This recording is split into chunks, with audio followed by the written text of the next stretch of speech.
Quiero iniciar leyendo el segundo versículo de la Biblia. El primer versículo de la Biblia creo que ustedes se lo deben saber, ¿no? ¿Cuál es el primer versículo de la Biblia? En el principio creó Dios los cielos y la tierra.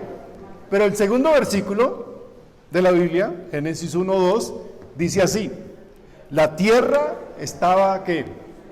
Desordenada y vacía, como cuarto de adolescente. Las tinieblas cubrían la luz del abismo y el Espíritu de Dios, ¿qué? Se movía sobre la superficie de las aguas.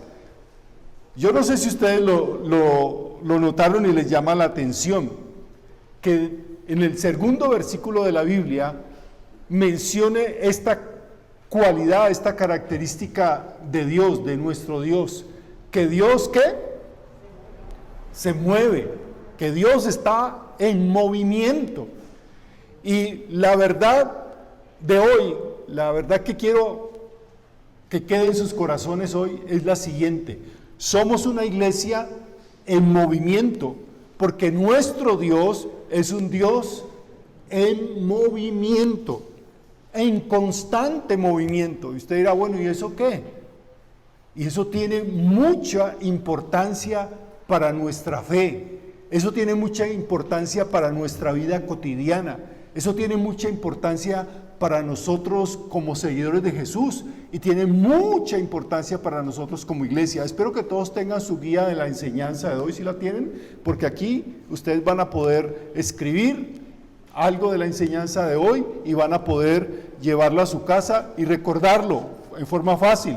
Entonces, ¿cuál es la verdad de hoy? Somos una iglesia en movimiento porque nuestro Dios, en el Dios en quien confiamos, en quien creemos, es un Dios que está en movimiento, en constante movimiento.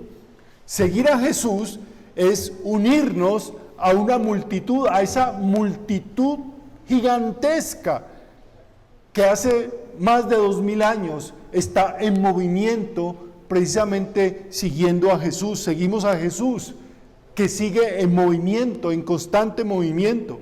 Ahora, si usted mira la Biblia con detenimiento, usted va a encontrar un patrón constante en las historias que se narran en la Biblia, y es el movimiento. Piense, por ejemplo, en Abraham y Sara. Abraham y Sara, dos ancianos que ya estaban en edad de jubilarse. Bueno, deberían estar jubilados hacía mucho tiempo. Sin embargo, Dios los llama y Dios le dice a Abraham lo siguiente en Génesis 12, 1 y 2.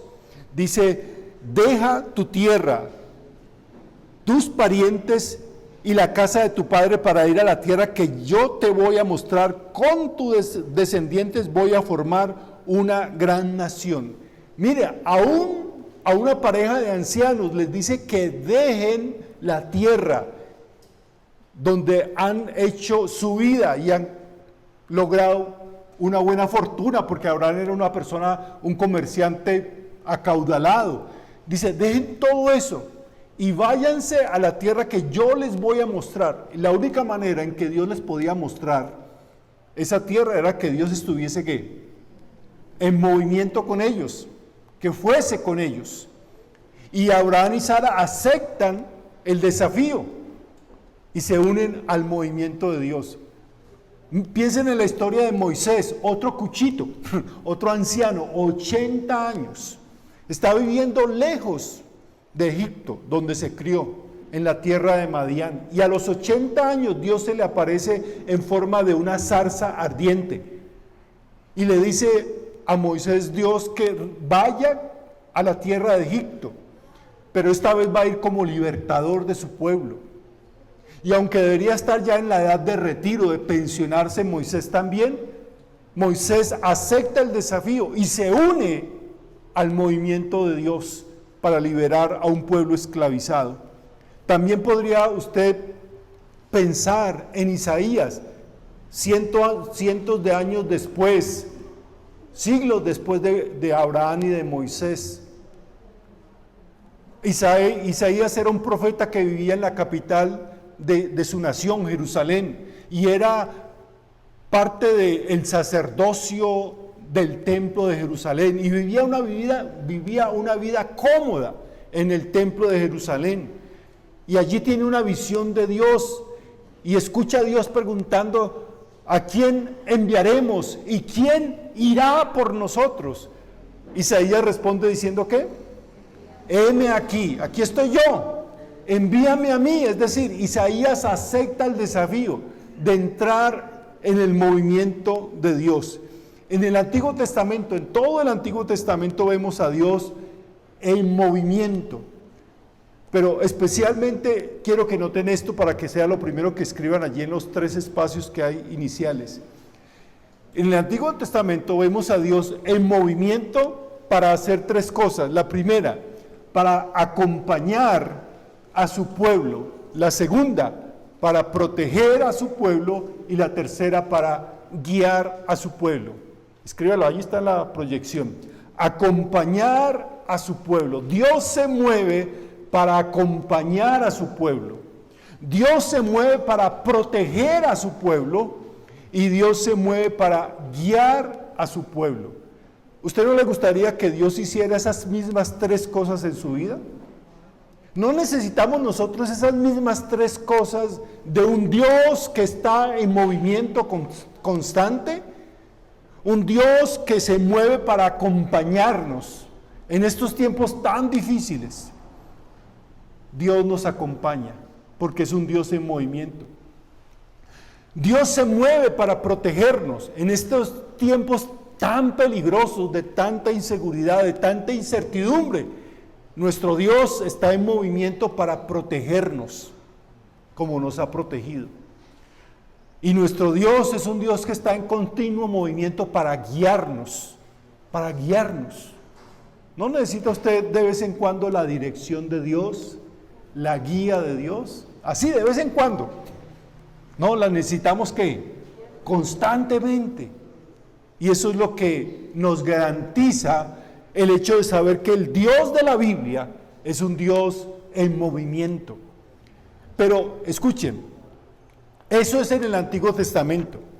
En el Nuevo Testamento vemos el mayor y más grande movimiento de Dios. El mayor y más espectacular movimiento de Dios. Dios se mueve para meterse en nuestra historia en forma personal. Ya Dios no manda ángeles a que le digan a Abraham. Dios ya no se aparece en una zarza ardiendo. Dios no manda profetas a que le digan a la gente. Dios ahora se mueve en forma personal y viene en la persona de Jesús. Por eso es claro para los escritores del Nuevo Testamento, para los escritores del Evangelio, esta verdad: Jesús es Dios en movimiento. Jesús es Dios en movimiento. Jesús es Dios moviéndose del cielo a la tierra.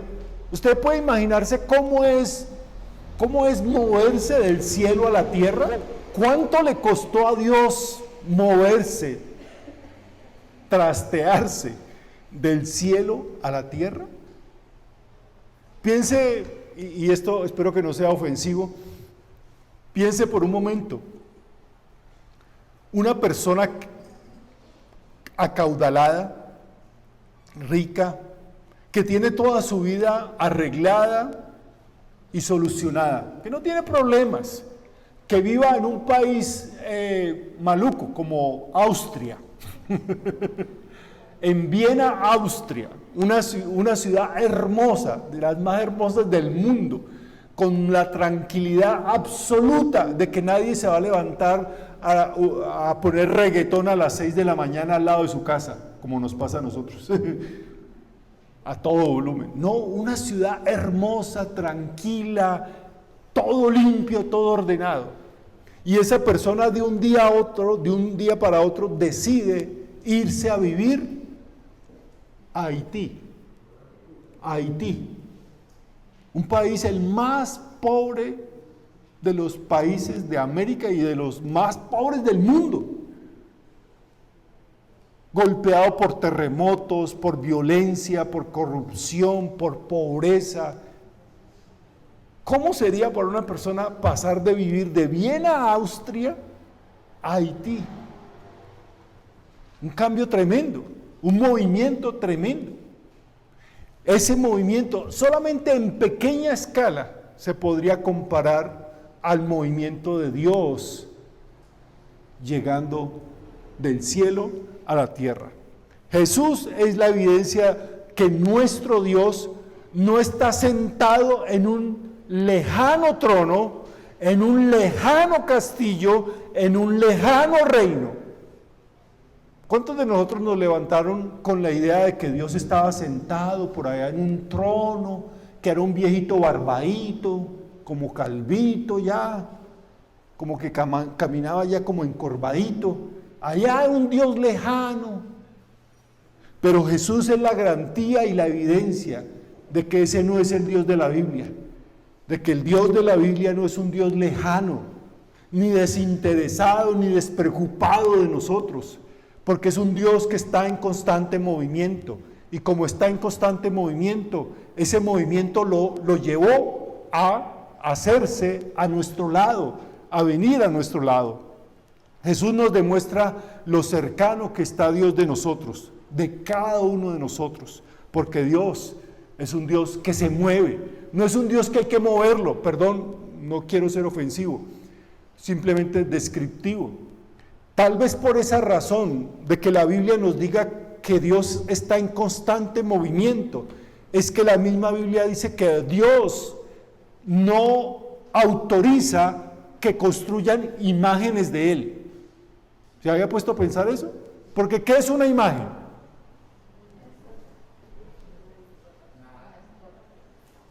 Es algo que no se mueve, es todo lo contrario de Dios, ¿verdad? Es todo lo contrario de Dios. Hay que moverla. Entre 5 echémonos al hombro y llevémosla. O sea, una imagen puede, de cualquier tipo de Dios que usted pueda imaginarse. Una imagen es todo lo contrario a lo que es la esencia de Dios. Porque la esencia de Dios, como dice la Escritura, es que Él se mueve. Una imagen no, hay que moverla. Nuestro Dios es un Dios en constante movimiento. Ahora, no se puede negar que Jesús comenzó, cuando llegó a la tierra, vino a seguir ese movimiento de Dios, a mostrarnos que Dios era un Dios en movimiento. Y ese Jesús que caminó en esta tierra, que caminó como nosotros en este mundo, es un Dios en movimiento, y por eso inició un movimiento. Y sus invitaciones a la gente a que lo siguieran estaban llenas de verbos activos, muy activos. Por ejemplo, en Juan 1:39, cuando invita a sus 2 primeros discípulos para ser apóstoles, dice lo siguiente: les dijo, vengan y vean. ¿Y ellos qué? Se pusieron en movimiento, fueron. Desde el mismo comienzo del ministerio de Jesús, Jesús tenía en mente un movimiento, y ese movimiento empieza con esto: hey, ustedes vengan y vean. Y ellos entendieron lo que de pronto nosotros cristianos del siglo XXI no hemos entendido, que Jesús, que seguir a Jesús es venir a un movimiento, unirnos a un movimiento, no venirnos a la iglesia a sentarnos. Sí, hay que sentarnos, pero luego hay que salir ¿a qué? A movernos. En Mateo, Marcos y Lucas, Jesús les dice a los discípulos, constantemente los invita con esta simple palabra: síganme, síganme. No les dice siéntense, sino que síganme en los buenos. No, eso lo dijo otro. Síganme. Y al final de los evangelios envió a sus primeros discípulos con estas palabras: vayan y hagan discípulos a todas las naciones. Es decir, los llama para que entren a un movimiento y luego los envía para que sigan en movimiento. Y en Hechos capítulo 1, versículo 8, un versículo que estábamos leyendo esta semana en nuestro tiempo de 50 días de oración, Hechos 1:8, Jesús les dice, cuando venga sobre ustedes el Espíritu Santo, recibirán ¿qué? Poder, y serán mis testigos en ¿dónde? Jerusalén, Judea, Samaria y hasta lo último de la tierra. Pero para llegar a esos lugares hay que ¿qué? Moverse, entrar en movimiento. Pregúntele a cualquiera de los discípulos de Jesús que dejaron sus redes, dejaron sus trabajos para seguir a Jesús, que escucharon a Jesús diciendo, vayan por todo el mundo y hagan discípulos de todas las naciones. Y escucharon también la garantía, la promesa que Dios les dio, yo estaré con ustedes hasta el fin de los tiempos. Y fueron, y nosotros también debemos ir. Ahora, en el estudio del Nuevo Testamento, se nota que el movimiento, ese movimiento de Jesús, estaba centrado nada más que en una persona, en Jesús.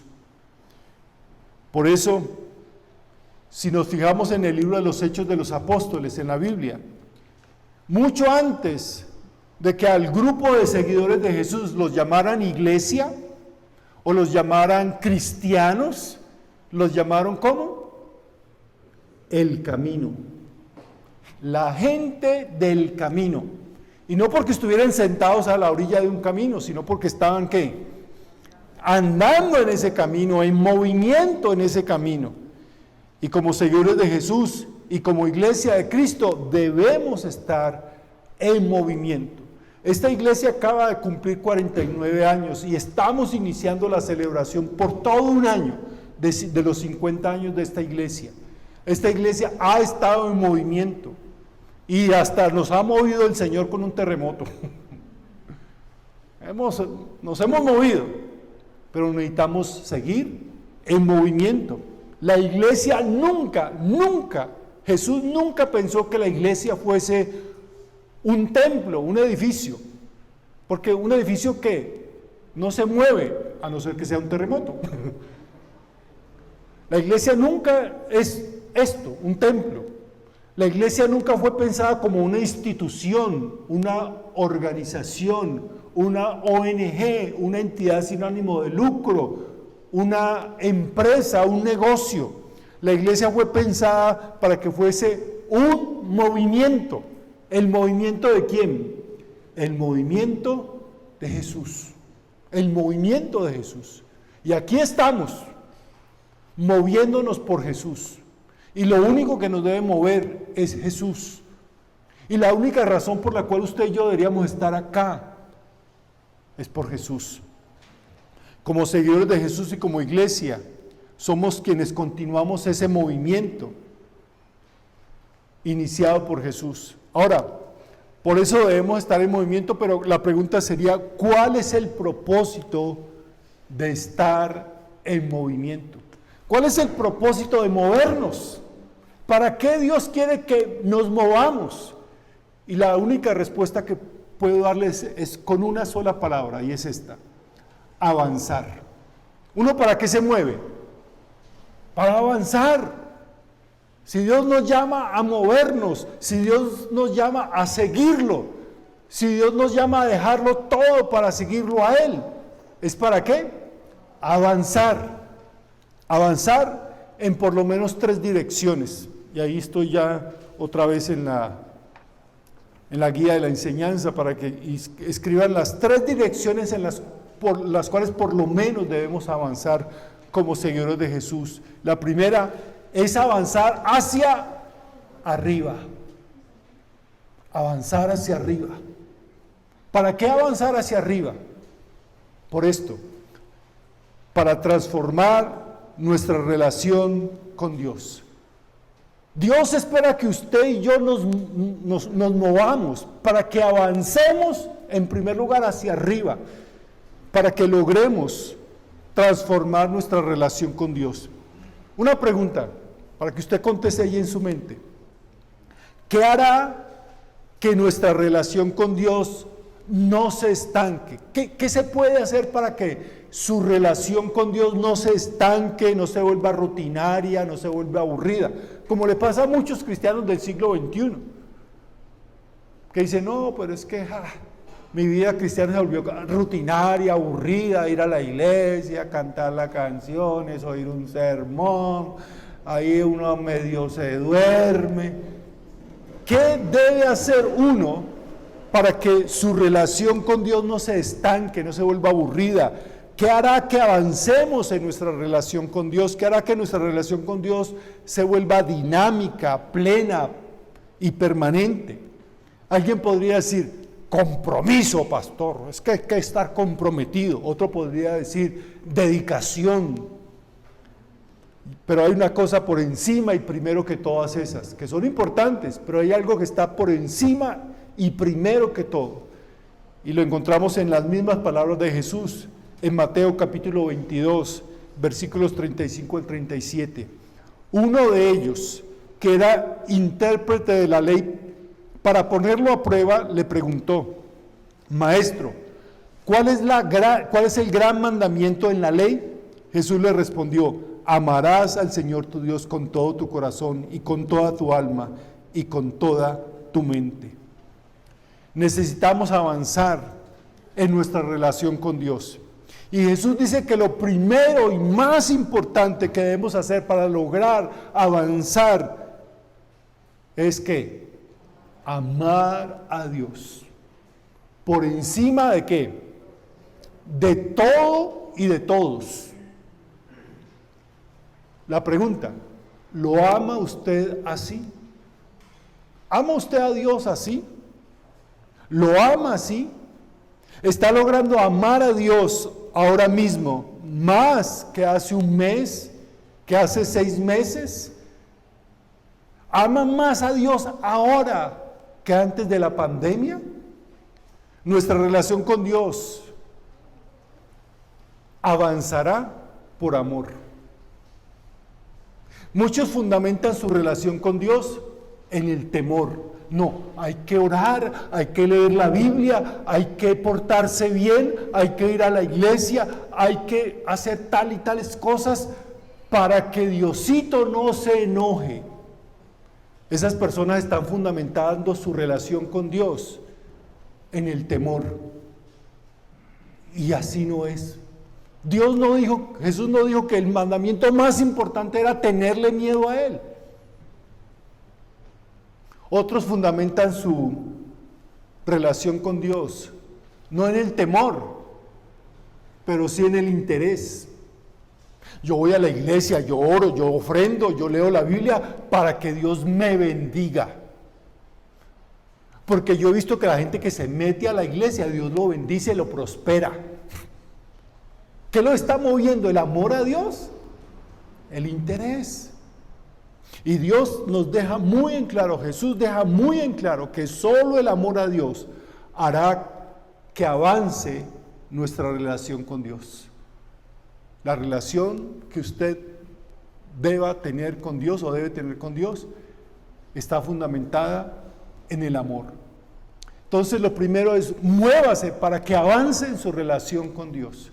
Lo segundo, muévase para avanzar hacia adentro.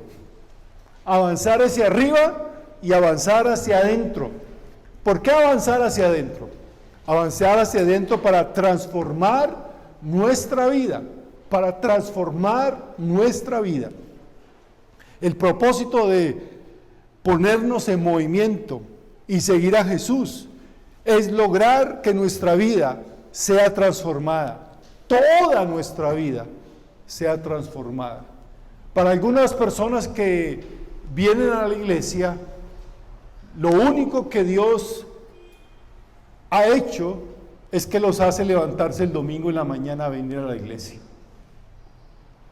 Porque el resto de su vida, cómo gasta su dinero, cómo se divierte, cómo se relaciona, cómo resuelve los problemas, cómo educa a sus hijos, cómo trata a los vecinos, eso Dios no ha transformado su vida porque no se lo ha permitido. Ahora esa transformación empieza de adentro hacia afuera. Nadie va a venir aquí a untarle aceite a usted en la cabeza para que transforme su corazón, para que transforme su vida. La transformación siempre que hace Dios es ¿de qué? De adentro hacia afuera. Romanos capítulo 12, versículo 2, el apóstol Pablo escribe esto: no se amolden al mundo actual, no se amolden, no se conformen, no se dejen llevar por la corriente de este mundo, sino sean transformados. Miren la palabra, transformados mediante la renovación ¿de qué? De su forma de vestir, de su peinado, de su forma de caminar. No, transformados mediante la renovación de su mente. La renovación, la transformación que quiere hacer Dios en nosotros viene de adentro hacia afuera. Quiero preguntarle entonces ahora esto: si, como lo acabamos de leer, la Biblia dice no se amolden al mundo, es decir, no se acomoden a este mundo, la pregunta es: ¿qué tan cómodo está usted con su vida? ¿Qué tan cómodo está con la clase de vida espiritual que está viviendo? Pues yo voy a la iglesia cada domingo cuando no me cogen la tarde, o cuando no tengo paseo, no tengo partido de fútbol, no tengo planes, pues voy a la iglesia porque pues estoy desprogramado. ¿Qué tan cómodo está con la clase de vida espiritual que está viviendo? ¿Está conforme con solo venir una vez a la semana, gastar unos cuantos minutos leyendo la Biblia, hacer oraciones ahí a toda carrera para salir del problema, dar unos cuantos pesos que le sobran en la ofrenda? Quiero decirle, aunque usted sienta que está muy cómodo, muy alto en su vida espiritual, no se conforme. No se conforme con la vida espiritual que está viviendo ahora, porque Jesús tiene mucho más para hacer, mucho más para darle. No se conforme, Jesús quiere hacer mucho más en su vida. Tenemos otro desafío como iglesia en estos 50 años. Ya hablamos del primer desafío que cubrirá lo que va hasta el 31 de diciembre de este año, los 50 días de oración por Getsemaní. Pero a partir del 1 de enero tenemos el segundo desafío, que es durante todo el año 2022, y es el desafío de precisamente crecer en nuestra relación con Dios, avanzar en nuestra relación con Dios. Y estamos mandando a hacer lo que llamamos un diario espiritual personal. Es una herramienta que le va a ayudar a usted a crecer, a mirar si se está estancando, si está acomodando. Es como una agenda de todo un año, del próximo año. Y lo único que necesita hacer es separarla. El costo son 20,000 pesos, pero la iglesia va a subsidiar la mitad. Usted solamente tendrá que pagar 10,000 pesos. Y a partir del 1 de enero de 2022, con la ayuda del Señor, usted va a poder empezar a mirar y a medir el avance en su relación con Dios y en el crecimiento y transformación de su vida espiritual. Lo único que necesita es hablar con Kelly. ¿Dónde está Kelly? Allá en la mesa. Ya hay 50 personas y casi la mitad ya han pagado. Al final usted puede encargarla, puede abonar 2,000, 1,000 pesos o pagarla como han hecho ya la mitad. Se van a entregar al final del año, a la última semana de diciembre. Pero eso va a ser una herramienta fabulosa para mirar el avance espiritual, el que estamos moviéndonos. Esta iglesia no se va a mover si nosotros, cada uno de nosotros como miembros de la iglesia, no nos movemos. Ahora, la tercera dirección en la cual debemos avanzar, aparte de avanzar hacia arriba, avanzar hacia adentro, es avanzar hacia afuera. Obviamente, avanzar hacia afuera. ¿Para qué avanzar hacia afuera? Para transformar nuestro mundo. Entonces, lo primero, avanzar hacia arriba para transformar nuestra relación con Dios, avanzar hacia adentro para transformar nuestra vida y avanzar hacia afuera para transformar nuestro mundo. Y quiero leer de nuevo Hechos 1:8, que dice allí, esta es otra versión, Hechos 1:8. Cuando venga el Espíritu Santo sobre ustedes, recibirán poder y serán mis testigos tanto en Jerusalén como en Judea y Samaria y hasta los confines de la tierra. Mire, lo que transforma al mundo no es una ideología, no es una religión, no es un partido político, no es un líder político. Lo que transformará al mundo es el poder del Evangelio de Jesús a través de vidas transformadas por ese Evangelio. El Evangelio, dice el apóstol Pablo, el Evangelio es poder de Dios. ¿Y para qué es ese poder? Para transformar vidas. ¿Y qué pasa cuando las vidas de las personas son transformadas? Pues las vidas de las familias de esas personas son transformadas. ¿Y qué pasa cuando las vidas de las personas y de las familias son transformadas? Pues las vidas de los vecindarios, de las ciudades y de nuestro país y de nuestro mundo serán transformadas. Ese es el plan del reino de Dios. No es que los cristianos se metan en política, no es que digamos nosotros los cristianos apoyamos a tal candidato porque ese sí va a tener la solución y va a cambiar este país. No, bájese de esa nube. Ese no es el plan de Dios.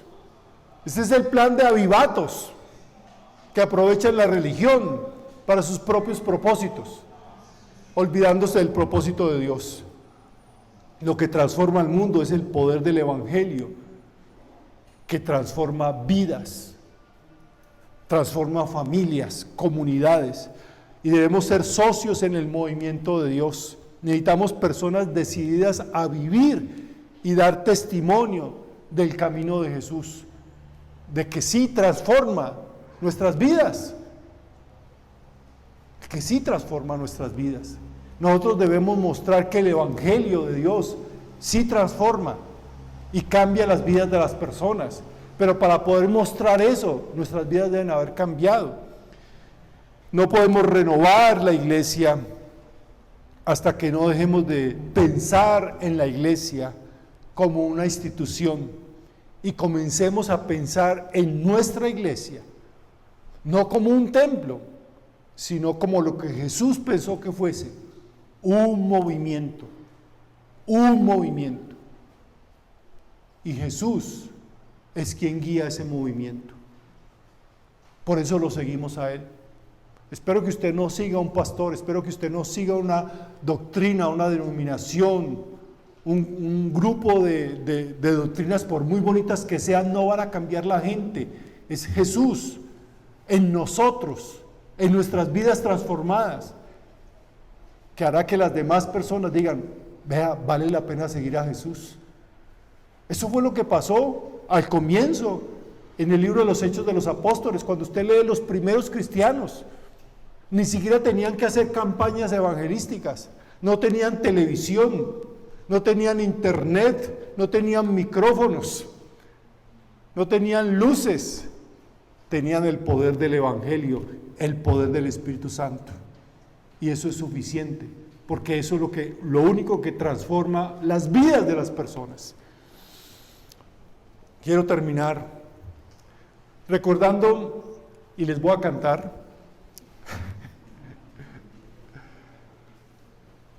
un himno muy apreciado por nosotros, la comunidad cristiana evangélica bautista, y es un himno que se llama Firmes y Adelante. ¿Lo recuerdan? Firmes y Adelante. Y uno de los versículos, de una de las estrofas, creo que es la segunda estrofa, dice lo siguiente, muévese potente la iglesia de Dios. Es que siempre, mis queridos hermanos, siempre hemos entendido que la iglesia es un movimiento que se debe mover, que Dios nos llama no otra vez para sentarnos, sino para levantarnos, puestos en pies y movernos. Vamos a cantarlo y después vamos a tener la oración final.